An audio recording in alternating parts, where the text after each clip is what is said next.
Bem-vindo ao canal? E essa é a pergunta. As pessoas estão cansadas de filmes de super-heróis ou estão cansadas de filmes ruins?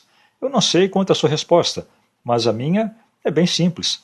Eu estou cansado de feminismo, identidade política e identidade de gênero, não só em filmes, como em todo o entretenimento, como games e quadrinhos e tudo mais, assim como na sociedade como um todo.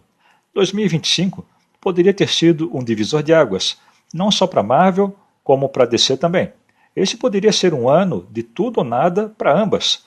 Eles teriam que voltar para os trilhos e voltar para filmes normais depois de anos de fracassos criativos, fracassos de público e de baixas bilheterias.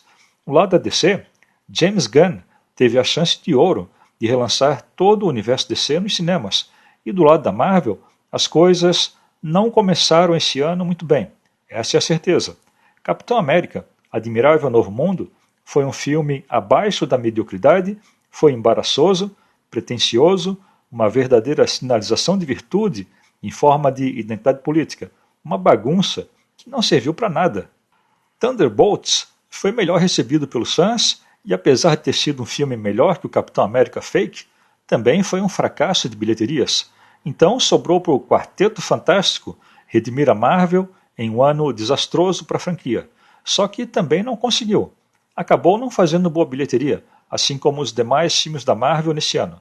Mas isso foi até bem interessante, já que foi o melhor filme da Marvel em muitos anos, e foi bem recebido pelos fãs e pela crítica. Até eu gostei do quarteto. O filme teve um bom final de semana de estreia e uma boa propaganda boca a boca. Então, por que afundou tão rapidamente quanto a carreira da Rachel Zegler, a Branca de Neve fake? Muito bem, aqui vai a minha resposta para essa pergunta, e ela só pode ser entendida se entendermos que a Marvel é uma franquia, por isso há todo um contexto. Não se trata de um filme isolado.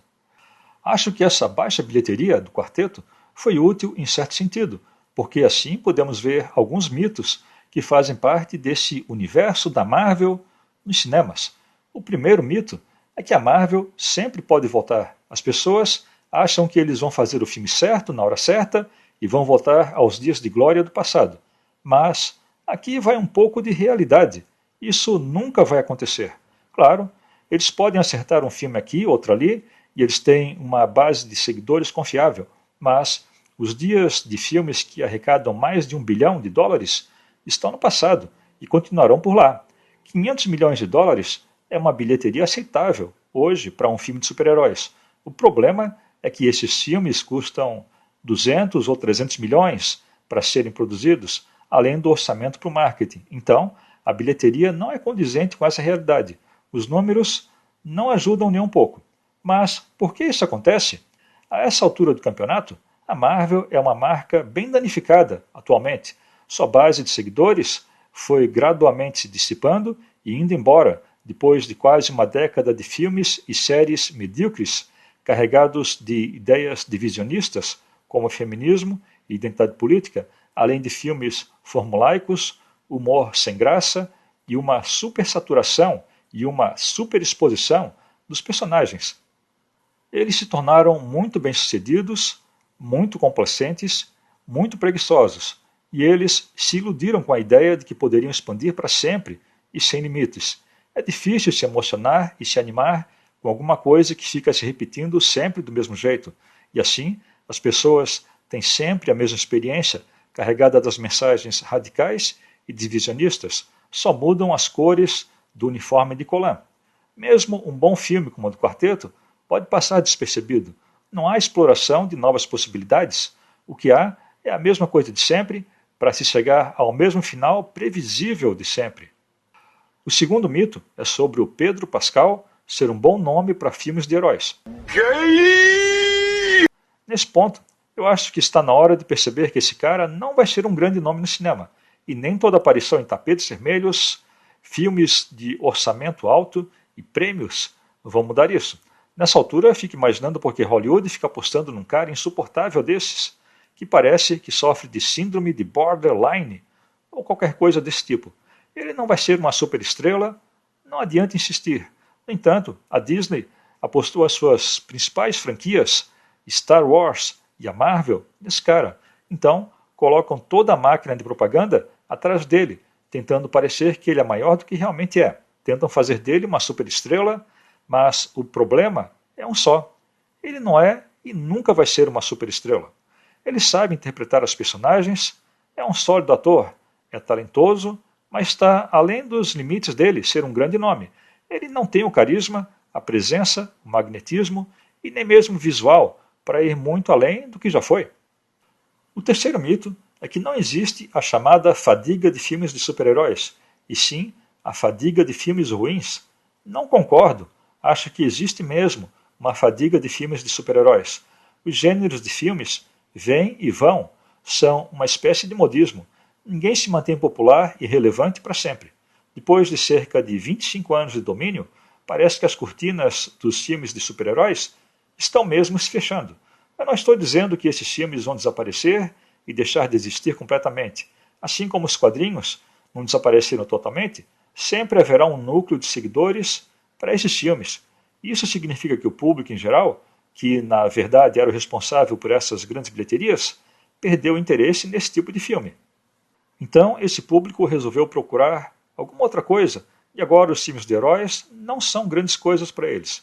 Claro, agradeça esse desinteresse às elevadas doses de feminismo e de identidade política, sem dúvida. Além disso, eles saturaram o mercado com filmes e séries de baixíssima qualidade, e a verdade é que esse declínio aconteceria uma hora ou outra. Mesmo o filme de Superman, o maior e mais icônico herói de todos os tempos, produzido por James Gunn, está lutando para fazer alguma bilheteria.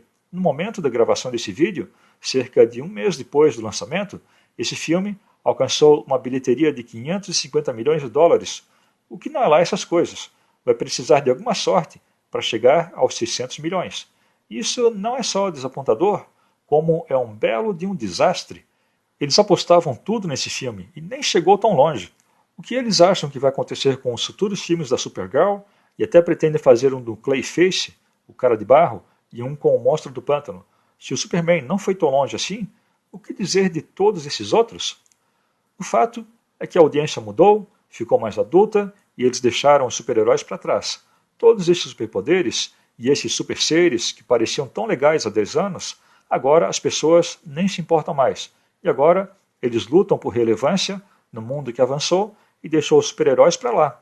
Então, o que vai ser dos filmes dos super-heróis daqui para frente? Sempre haverá espaço para eles irem em frente, e eles ainda podem ser lucrativos, mas os produtores precisam enxergar que o mercado diminuiu agora. Se 500 milhões é o máximo que eles conseguem alcançar, então eles devem cortar para valer os seus orçamentos da produção. Isso significa produções mais modestas, mais baratas, cortar os efeitos visuais e os grandes nomes de grandes atores e se concentrar mais em escrever boas histórias e não em passar mensagens feministas e de identidade política. E, na minha opinião, é essa a escolha das duas grandes: administrar esse declínio ou implodir e deixar de existir. Parece bem simples para as pessoas comuns como nós, mas acho que os executivos de Hollywood parece que não conseguem enxergar aquilo que é simples e óbvio. Não sei se eles vão mudar, mas sei que os filmes de super-heróis que conhecemos até no máximo 2018 estão acabados. Se vai iniciar uma nova era ou se vai acontecer um grande colapso de todo esse gênero, só o tempo vai dizer. Então era isso. E na sua opinião, o que aconteceu com os filmes de heróis? Diz aí nos comentários. Se gostou do que viu até aqui, se inscreva no canal. E se não gostou, agradeço a visualização. Até o próximo vídeo.